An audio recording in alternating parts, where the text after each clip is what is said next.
দক্ষিণ ইরানের বিভিন্ন এলাকায় মার্কিন হামলার পর যুক্তরাষ্ট্রকে কঠোর হুঁশিয়ারি দিয়েছেন ইরানের পররাষ্ট্রমন্ত্রী আব্বাস আরাগচি।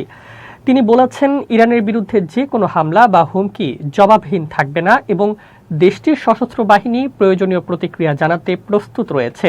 বুধবার ভোরে সামাজিক যোগাযোগ মাধ্যম এক্সে দেওয়া এক পোস্টে আরাগচি বলেন, যুদ্ধক্ষেত্রে পরাজয়ের পর যুক্তরাষ্ট্র এখন ইরানের দৃঢ়তা পরীক্ষা করার চেষ্টা করছে। তার ভাষায়, ইরান কোনো ধরনের চাপ বা সামরিক হুমকির কাছে নতি স্বীকার করবে না। তিনি আরও সতর্ক করে বলেন, আমাদের শক্তিশালী সশস্ত্র বাহিনী যে কোনো হামলার জবাব দেবে। একই সঙ্গে তিনি যুক্তরাষ্ট্রকে উদ্দেশ্য করে বলেন, নিরাপদ থাকতে চাইলে তাদেরকে এই অঞ্চল ছেড়ে চলে যেতে হবে। পারস্য উপসাগরের ইতিহাসে বহিরাগত সামরিক উপস্থিতির নেতিবাচক পরিণতির বহু উদাহরণ রয়েছে বলেও মন্তব্য করেন তিনি। এর আগে ইরানের রাষ্ট্রীয় সম্প্রচার মাধ্যম জানায়, দেশটির দক্ষিণাঞ্চলীয় হরমুজগান প্রদেশের কয়েকটি এলাকায় মার্কিন হামলা হয়েছে। কেশম দ্বীপ, জাস্ক এবং সিরিক এলাকায় এসব হামলার লক্ষ্যবস্তু ছিল বলে দাবি করা হয়।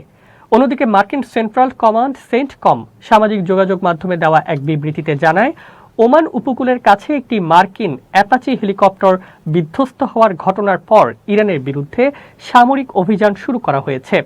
যুক্তরাষ্ট্রের প্রেসিডেন্ট ডোনাল্ড ট্রাম্পও একদিন আগে দাবি করেন, হরমুজ প্রণালীর কাছে একটি মার্কিন অ্যাপাচি হেলিকপ্টার ইরান ভূপাতিত করেছে। তিনি বলেন, এই ঘটনার জবাব দেওয়া যুক্তরাষ্ট্রের জন্য প্রয়োজনীয় ছিল। তবে ইরানের সামরিক ও সরকারি কর্মকর্তারা এসব অভিযোগ অস্বীকার করে জানিয়েছেন, তারা কোনো মার্কিন হেলিকপ্টার ভূপাতিত করার ঘটনায় জড়িত নয়। একই সঙ্গে তারা সতর্ক করে বলেছেন, যে কোনো আগ্রাসনের কঠোর জবাব দেওয়া হবে। পরিস্থিতি আরও উত্তপ্ত হওয়ার আগেই আব্বাস আরাগচি আগেও বিদেশি বাহিনীকে সতর্ক করেছিল।